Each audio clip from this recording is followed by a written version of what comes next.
The shadows of Blackwater Lake. It was supposed to be a weekend of laughter and relaxation. A group of 5 friends, Lisa, Mark, Jenna, Chris, and Ben, rented a remote cabin by Blackwater Lake, a serene spot nestled deep in the wilderness. They planned to fish, swim, and escape the pressures of daily life. None of them had heard the whispered stories of what had happened there long ago. The first day was perfect.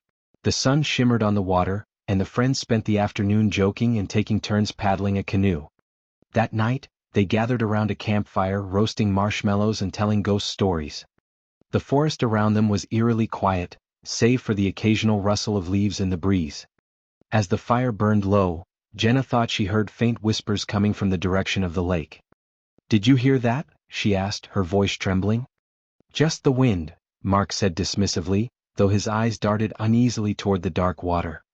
The group laughed it off and went to bed, their spirits high despite Jenna's unease. On the second day, strange things began to happen. Lisa found claw-like marks on the cabin door, as though some animal had tried to get inside during the night. Ben discovered a set of footprints in the mud near the water's edge, too large and oddly shaped to belong to any of them. And Mark's phone, which he had left charging in the cabin, now displayed a series of photos no one remembered taking, blurry images of the lake at night, with dark shapes barely visible in the background.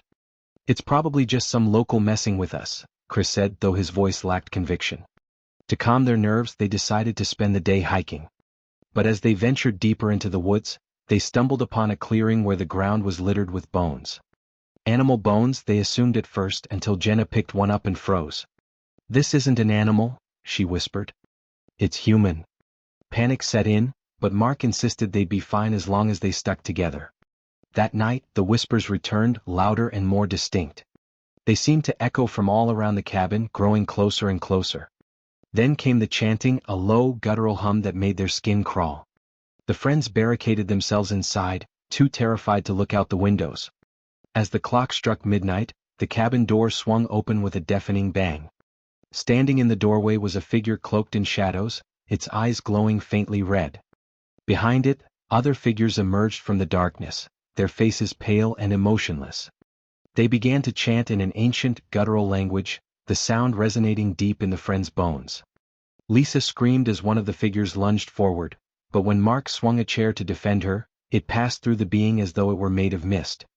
One by one, the friends were dragged into the night, their cries swallowed by the oppressive silence of the forest.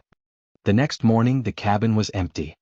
A local fisherman, paddling near the shore, noticed strange symbols carved into the trees and fresh claw marks on the cabin's walls. He shook his head and muttered a prayer under his breath. Blackwater Lake had claimed more victims. The rituals never stopped, and they never would. The lake's shadows hungered for sacrifice, and it was only a matter of time before more unsuspecting souls arrived to feed the ancient curse.